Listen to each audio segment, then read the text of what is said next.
সূরাতুল আরাফের মধ্যে বলেন আমি আল্লাহ তাআলা অধিকাংশ মানব সম্প্রদায় এবং জিনদের মধ্যে থেকে অধিকাংশ ব্যক্তিদেরকে জাহান্নামের জন্য সৃষ্টি করেছি। ভাইজান জানার দরকার আছে না নাই? আমাদের পূর্বের বাড়ি ছিল কোথায় বলেন দেখি? জান্নাতে। আসি কোথায়? দুনিয়াতে। আবার যদি ভালো কাজ করতে পারি যাব কোথায় বলেন? জান্নাতের মধ্যে। কারা জান্নাতের মধ্যে যাবে, কারা জান্নাতের মধ্যে যাবে না? বিকল্প স্থান জাহান্নামের মধ্যে আল্লাহ পাক রব্বুল আলামিন পাঠিয়ে দিবেন। আমার আল্লাহ কোরআনের ভাষায় বলেন, ও পৃথিবীর মুসলমান আল্লাহর বান্দা বান্দীরা, যাদেরকে এই পৃথিবীর জমিনের মধ্যে আমি আল্লাহ পাক রব্বুল আলামিন কলব নামক সুন্দর একটা নিয়ামত দিয়েছি, অন্তর কলব নামক সুন্দর একটা নিয়ামত দিয়েছি, তারা এই কলব দিয়ে আমি আল্লাহকে উপলব্ধি করার চেষ্টা করলো না, বোঝার চেষ্টা করলো না, পরিচয় লাভ করার চেষ্টা করলো না। আমি আল্লাহ তাআলা পৃথিবীর জমিনের মধ্যে তাদেরকে দেখার জন্য দৃষ্টি শক্তি দিয়েছি, তারা আমি আল্লাহকে দেখলো না, আমি আল্লাহর দ্বীনকে দেখলো না, কোরআনের পথকে তারা দেখলো না। আমি আল্লাহ শ্রবণ শক্তি নামক কান দিয়েছি তাদের শরীরের মধ্যে, ডান দিকে একটা বাম দিকে একটা, শরীরের মধ্যে দুইটা। আমি আল্লাহ প্রদত্ত শ্রবণ শক্তি নামক কান দিয়ে তারা আমি আল্লাহর কথা শ্রবণ করলো না। কি বলেন? আমাদের সমাজের মধ্যে আছে না নাই? আজকে ওয়াজ মাহফিল জান্নাতের বাগান, এত সুন্দর প্যান্ডেল, কিন্তু মাহফিলের মধ্যে যতগুলো মানুষ আসছেন আপনারা এই সমাজের মধ্যে এতগুলো মানুষই বসবাস করে না এর চেয়ে 2 গুণ 3 গুণ 4 গুণ বেশি মানুষ বসবাস করে? বেশি। অনেকে আসতে পারে নাই, আল্লাহ তৌফিক দেয় নাই। জোরে বলেন কথা ঠিক না বেঠিক? এই মানুষগুলি আবার দেখবেন এই দক্ষিণ বাজদানি মাদ্রাসায়, হোসাইন আহমদ হাফিজি কওমি মাদ্রাসায় আজকে ওয়াজ মাহফিল, ওলামায়ে কেরাম পবিত্র কোরআন বিশ্বনবীর সুন্নাহর আলোকে আলোচনা করবে। আগামী কাল পরশু দিনেই যদি এরকম পোস্টার মাইকিং প্যান্ডেলের কোনো দরকার নাই, খালি যদি কোনো মতে কয়েকটা বক্স আর সাউন্ড সিস্টেম এনে যাত্রা গানের প্যান্ডেল সাজায়, বোঝেন নাই? ওই ভাইরাল শিল্পীদেরকে নিয়ে আসে, যারা ভাঙ্গা মনকে সাঙ্গা করে দেয়, জিরোকে হিরো বানিয়ে দেয়, বলেন নাউজুবিল্লাহ। সেখানে উলঙ্গ বেহাপনার ধ্যান শুরু করে দেয়, তাহলে আমাদের সমাজের কোন মানুষ কোথায় আছে এরকম মাইকিং করে ডাকার দরকার নাই। জোরে বলেন কথা ঠিক না বেঠে? আল্লাহু আকবার। সমাজের মধ্যে চ্যাংড়া যেগুলো আছে, যুবক যেগুলো আছে, সেগুলো তো সব পাগল হয়ে যাবে, জজবাট ঠেলায়, এসকেট ঠেলায়। আর বুড়া যেগুলো আছে এগুলো সব যুবক হয়ে যাবে। কি বলেন কথা ঠিক না বেঠে? কিন্তু মসজিদের মধ্যে আসে না, মুয়াজ্জিন দৈনন্দিন 5 বার ডাকে, সারা পাওয়া যায় না। মাদ্রাসার মধ্যে ডাকলে আসে না, কোরআনের আসরের মধ্যে জান্নাতের বাগানে তাদেরকে ডাকলে তারা আসে না। জোরে বলেন কথা ঠিক না বেঠে? এজন্য আল্লাহ রাব্বুল আলামিন বলেন আমি আল্লাহ তাআলা তাদেরকে কান নামক শ্রবণ শক্তি নিয়ামত দান করেছি, তারা কান দিয়ে আমি আল্লাহর কথা শ্রবণ করে না। ভাইজান মন খারাপ করিয়েন না, যারা নামাজ পড়েন না, কোরআনের কথা শোনেন না, আপনাদেরকে লক্ষ্য করে বলতেছি না, অন্য ব্যক্তি যারা আসে নাই তাদেরকে লক্ষ্য করে বলতেছি। আমার আল্লাহ পবিত্র কোরআনের ভাষায় বলেন, ও পৃথিবীর মানুষকে এদের পরিচয়টা কি তোমরা জানো? এরা তো পূর্বের হারানো বাড়ি, ওই জান্নাতের মধ্যে যাইতে পারবে না কোশ্চিন কালেও। এদের পরিচয় হলো উলাইকা কাল আনআম, এরা হলো চতুষ্পদ জন্তুর ন্যায়। জোরে জোরে বলেন নাউজুবিল্লাহ। যদিও দেখতে শুনতে মানুষ, কিন্তু এরা মানুষ রূপী পশু। এই কথাটা কে বলছে বলেন? আমিন আল্লাহ। আল্লাহ সূরা আরাফ, আপনারা বিশ্বাস না হলে আয়াতটা পড়ে দিয়েন। আল্লাহ বলেন শুধু তাই নয়, বালহুম আদাল্লু ওয়া উলাইকা হুমুল গাফিলুন। জোরে বলেন আল্লাহু আকবার। আমার আল্লাহ বলেন শুধু চতুষ্পদ যন্ত্র নয়, এদের মতো নয়, বরং সেই পৃথিবীর জমিনের মধ্যে আল্লাহর কুখ্যাত, আল্লাহর গাদ্দার, নাফরমান, নাস্তিক, মুরতাদ যুগে যুগে এই পৃথিবীর জমিনের মধ্যে যারা আগমন করেছিল, যেমন ফেরাউন, হামান, সাদ্দাত, কারুন, আল্লাহর নবীকে পরাস্ত করার জন্য আবু জাহেল, উতবা, শাইবা, ওয়ালিদ ইবনে মুগীরার আবির্ভাব হয়েছিল। পৃথিবীর জমিনের মধ্যে থাকতেই যারা জাহান্নামের সার্টিফিকেট নিয়ে গেছেন, আমার আল্লাহ বলেন এরা হলো ওই রকম আরো বড় নিকৃষ্ট, এরা হলো আল্লাহ সম্পর্কে উদাসীন আর গাফেল। জোরে জোরে বলেন নাউজুবিল্লাহ।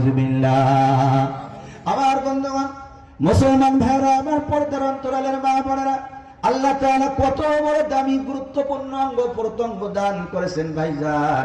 সারা রাত যদি কোরআনের ভাষায় আপনাদের সামনে বলে যাই, তাহলে কিন্তু মানুষ যখন যাওয়ার পরে পথের মধ্যে জিজ্ঞাসা করবে, হুজুর কেমন বুঝাইলো? কয় না কোরআন খালি কয়, হাদিস খালি কয়, বুঝি নাই। যদি 1-2টা উদাহরণ দিত, হিস্ট্রি কইতো, তাহলে কয় হুজুর তো ভাইরাল বক্তা, কিসসা কাহিনী না কইলে বক্তা ভাইরাল হয় না। জোরে বলেন কথা ঠিক না বেঠিক? হ্যাঁ, কোরআন হাদিস সারাদিন কইলেও বাঙালি কয় না হুজুরের ওয়াজ বেশি তো, মজা লাগলো না। এই জন্য আল্লাহ তাআলা পবিত্র কোরআনুল কারীম 30টা পারা 114টি সূরা নাসিখ মানসুখ সহ 6666টি আয়াত মাত্র আহকামাত আওয়ামির নাওয়াহি সবগুলো মিলিয়ে 1000-এর মতো আল্লাহর আদেশ নিষেধ বাক্য মিলিয়ে শরীয়তের বিধান, বাকি সবগুলো হলো কসাস। আল্লাহ তাআলা বিভিন্ন নবী রাসূলদের, বিভিন্ন কাফের মুশরিকদের, কওমদের উদাহরণ দৃষ্টান্ত প্রদান করছেন। জোরে জোরে বলেন মারহাবা। আল্লাহু আকবার। সূরা ইউসুফ দেখেন, হযরত ইউসুফ আলাইহিস সালাতু ওয়াস সালাম আর জুলাইখার হিস্টরি দিয়ে সূরা ইউসুফ আল্লাহ তাআলা নাযিল করছেন। জোরে বলেন আল্লাহু আকবার।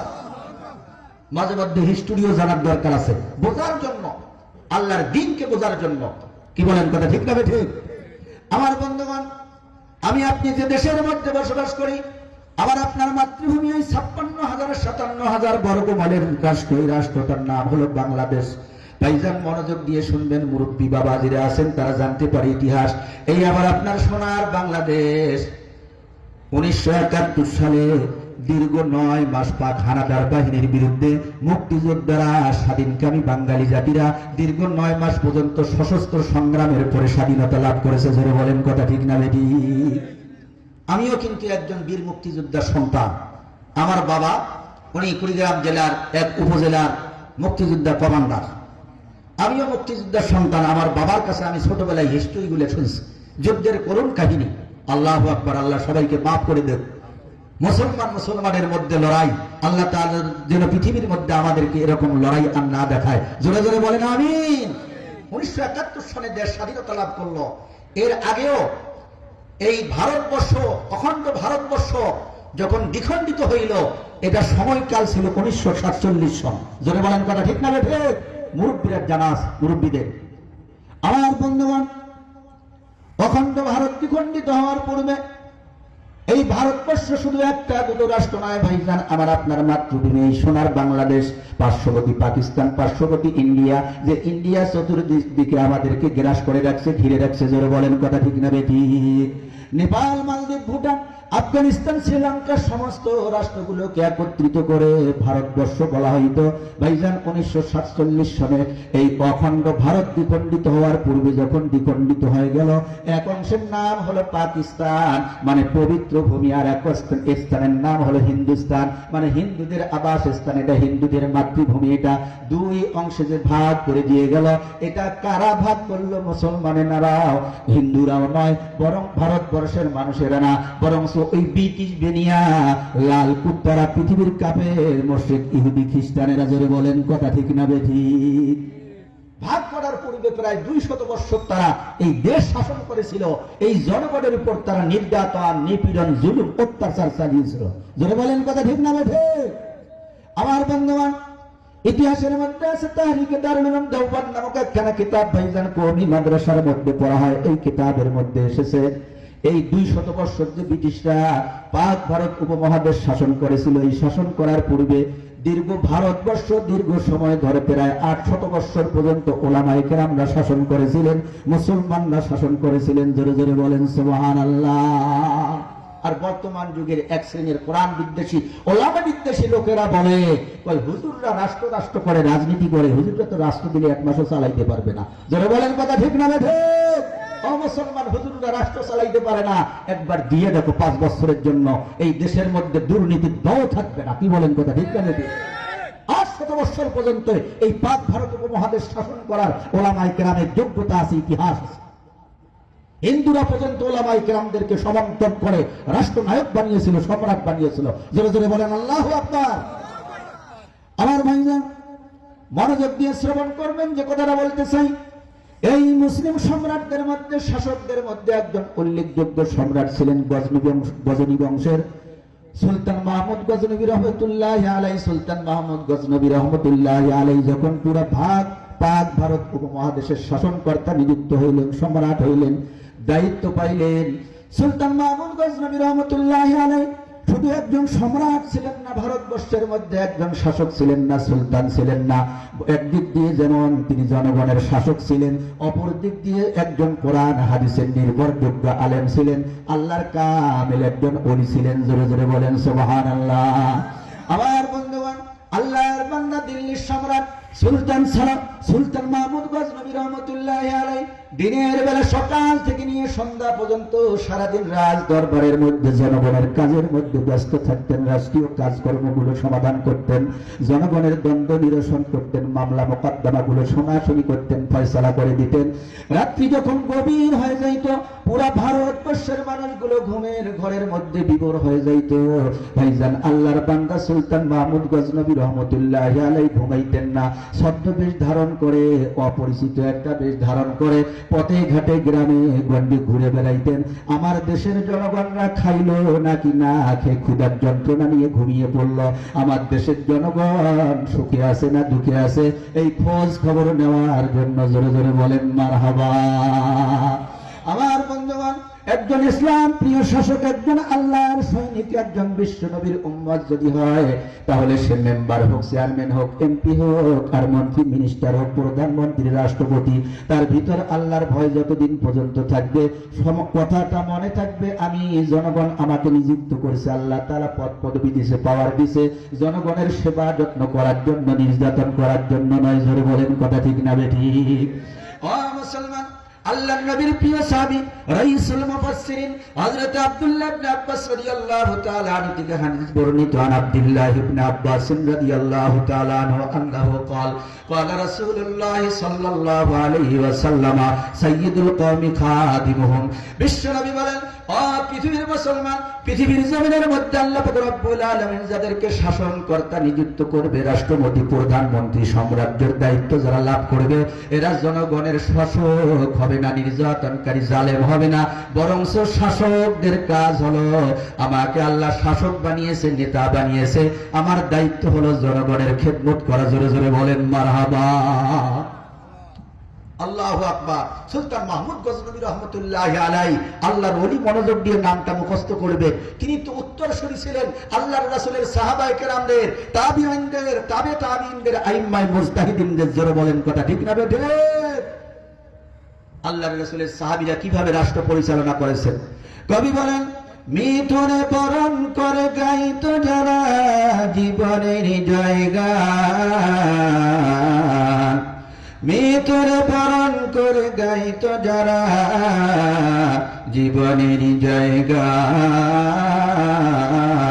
দিনের খাতিরে ওয়াকাতারে দিত সর্বস্ব করিত দান, আঠার বস্তা পিঠে করে নিয়া দিত গরিব দুস্থ মায়েরে, অর্ধ পৃথিবী করিত শাসন তালি দেওয়া জামা গায়ে, অর্ধ পৃথিবী করিত শাসন তালি দেওয়া জামা গায়ে, আটার বস্তা পিঠে করে নিয়া দিত গরিব দুস্থ মায়েরে। আজ কোথায় গেল সেই মানব দরদি, তৌহিদি সন্তান, ওরে কোথায় গেল সেই সোনার মানুষ, কোথায় গেল সেই মুসলমান? জোরে বলেন আল্লাহু আকবার। আমার বন্ধুগণ, হযরত সুলতান মাহমুদ গজনবী রহমতুল্লাহি আলাইহি পৃথিবীর জমিনের মধ্যে সাধারণ একজন ব্যক্তি ছিলেন না, তিনি আল্লাহর রাসূলের সাহাবায়ে কেরামের উত্তরসূরি ছিলেন। তেনার এই কথা জানা ছিল, আমি তো সাধারণ মাত্র ভারতবর্ষের শাসক সম্রাট রাজা হয়েছি, পুরা অর্ধ পৃথিবী শাসন করত, 100-150 রাষ্ট্র পর্যন্ত শাসন করত। অর্ধ পৃথিবীর রাজা ছিলেন হযরতে ওমর ইবনুল খাত্তাব রাদিয়াল্লাহু তাআলা আনহু। ওই অসহায় দরদি গরিব দুঃখিনী মায়ের সন্তানদের ক্ষুধার যন্ত্রণা নিবারণ করার জন্য আধার রাত্রিতে খাদ্য গুদাম থেকে 18 বস্তা নিজের পিঠে বহন করে ওই জনম দুঃখিনী মায়ের হাতে তুলে দিয়ে আসছেন। জোরে জোরে বলেন সুবহানাল্লাহ। কিন্তু আমাদের বর্তমান সমাজের মেম্বার চেয়ারম্যান, মন খারাপ করিয়েন না, এখানে যারা আছেন কেউ যদি মেম্বার চেয়ারম্যান থাকেন, আপনাদেরকে বলি নাই, কিছু কিছু এলাকার মেম্বার চেয়ারম্যান, এমপি, মন্ত্রী, মিনিস্টাররা আছে। আল্লাহু আকবার। যেভাবেই হোক কৌশলে হেকমতে যদি 1 বার 5 বারের জন্য নির্বাচিত হয়ে থাকে, যদি বলেন কথা ঠিক না বেঠিক? কয় জনগণ নির্যাতিত হোক আর নিপীড়িত হোক, তোর হাড় খামু, হাড্ডি খামু, চামড়া দিয়ে ডুংডুঙি বাজামু, এই ওয়ার্ডের, এই ইউনিয়নের, এই আসনের 12টা বাজায় সবকিছু চুষে খেয়ে তারপরে শেষ করবো। জোরে